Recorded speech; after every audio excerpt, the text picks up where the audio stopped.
perang di Ukraina kembali menguat. Dalam beberapa hari terakhir, Rusia meluncurkan salah satu serangan udara terbesar sejak konflik dimulai. Lebih dari 800 drone dan puluhan rudal ditembakkan hampir bersamaan. Kiev, Odessa, Zaporizhia, dan Kryvyi menjadi sasaran utama. Gedung pemerintahan terbakar, infrastruktur energi rusak, dan korban sipil kembali berjatuhan. Tetapi ada hal yang lebih penting daripada sekadar jumlah serangan atau kerusakan. Fakta bahwa pertahanan udara Ukraina terlihat semakin rapuh menimbulkan pertanyaan besar. Mengapa begitu banyak rudal dan drone berhasil lolos? Dan di mana peran NATO yang sejak awal berjanji memberikan perlindungan penuh?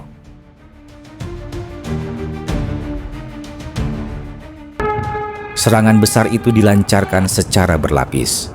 Ratusan drone Shahed melintas dari berbagai arah, sementara puluhan rudal jelajah dan balistik menyusul tak lama kemudian. Pertahanan udara Ukraina memang berhasil menjatuhkan sebagian besar.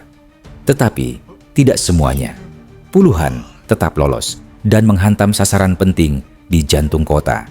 Hanya beberapa hari setelahnya, sebuah glide bomb menghantam desa Yarova di wilayah Donetsk. Setidaknya 25 warga sipil tewas, sebagian besar lansia. Peristiwa ini semakin menegaskan bahwa sistem pertahanan Ukraina tidak lagi mampu menghadapi intensitas serangan Rusia yang terus meningkat.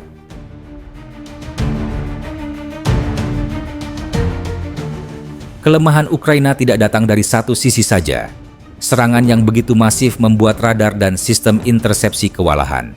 Tidak ada teknologi pertahanan yang bisa mengatasi 800 ancaman dalam satu gelombang tanpa kebocoran. Masalah biaya juga tak bisa diabaikan.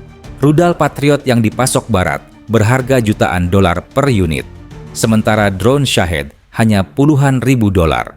Setiap kali Ukraina menembak jatuh sebuah drone dengan rudal mahal, neraca kerugian mereka justru makin besar. Di saat yang sama, Rusia menerapkan taktik lebih canggih. Drone mereka tidak hanya mengandalkan navigasi presisi, tetapi juga digunakan sebagai umpan.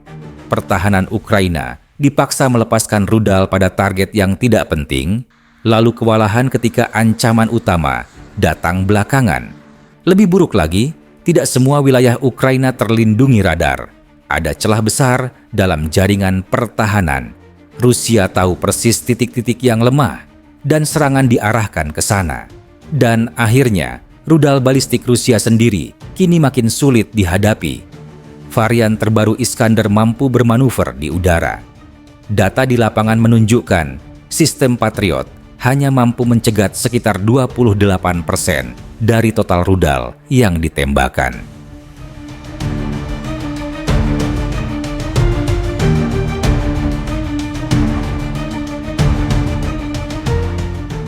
Sejak awal, NATO berulang kali menyatakan akan memberi dukungan penuh, namun kenyataannya jauh dari kata penuh. Ukraina memang menerima Patriot, NASAMS, Iris-T, bahkan jet tempur dalam jumlah terbatas, tetapi jumlah itu tidak sebanding dengan skala serangan Rusia. Selain itu, NATO tidak pernah benar-benar berjanji melindungi Ukraina secara langsung. Negara itu bukan anggota resmi, artinya Pasal 5 tentang pertahanan kolektif tidak berlaku. Bantuan hanya sebatas senjata, logistik, dan pelatihan. Bagi sebagian analis, perang ini justru terlihat sebagai ajang uji coba.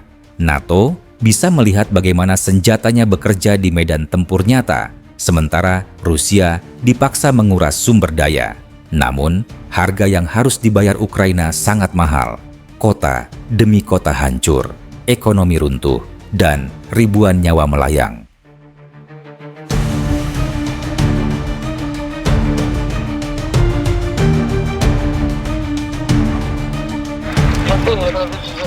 Di tengah situasi ini, kepemimpinan Ukraina juga menuai banyak kritik. Volodymyr Zelensky, yang dulunya seorang komedian, kini dikenal sebagai simbol perlawanan. Ia pandai membangun citra di panggung internasional. Namun banyak keputusannya terlihat sangat bergantung pada arahan Washington, London, dan Brussel. Hal itu membuat Ukraina tampak tidak sepenuhnya berdaulat. Kebijakan besar, strategi militer, hingga arah negosiasi lebih banyak dipengaruhi kepentingan Barat. Sementara rakyat Ukraina yang harus menanggung penderitaan terbesar. Mereka berperang, mereka kehilangan keluarga. Tetapi keputusan terpenting justru datang dari luar negeri.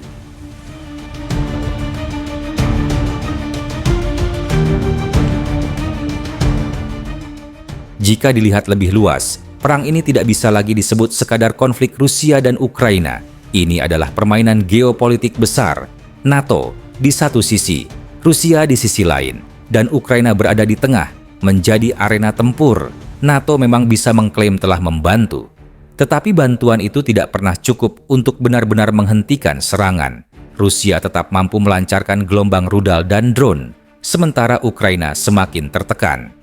Realitasnya, Ukraina terlihat seperti bidak di papan catur dunia, sebuah negara yang dijadikan alat, bukan benar-benar dilindungi.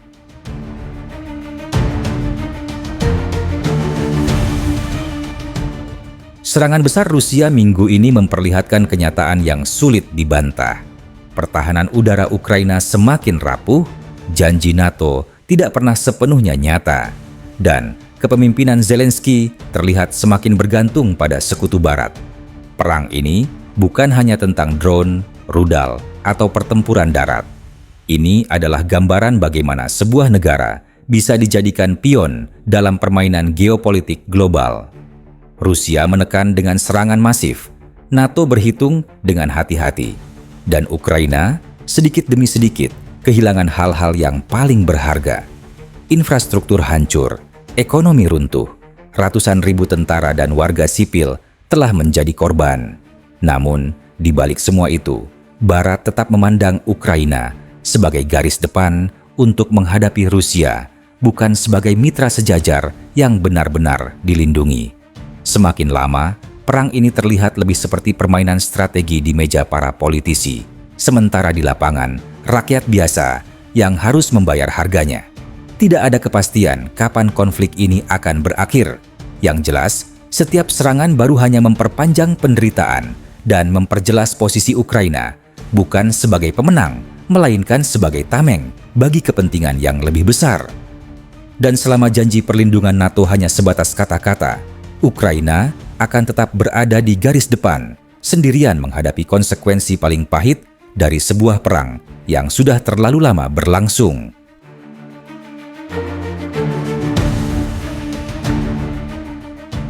Konten ini dibuat untuk tujuan informasi dan analisis geopolitik. Semua data bersumber dari berbagai laporan internasional terpercaya. Video ini tidak bermaksud memihak salah satu pihak, melainkan menyajikan sudut pandang kritis agar penonton bisa menilai dengan objektif. Perlu diingat, situasi di lapangan selalu berkembang dan bisa berubah seiring waktu. Kalau menurutmu, apakah NATO benar-benar mendukung Ukraina atau justru memanfaatkannya sebagai tameng dalam konflik ini? Tinggalkan pendapatmu di kolom komentar, karena diskusi dari kalian sangat penting. Jangan lupa tekan tombol like jika video ini bermanfaat, share ke teman-teman agar lebih banyak yang tahu, dan subscribe channel ini supaya tidak ketinggalan update terbaru seputar dunia militer dan geopolitik global.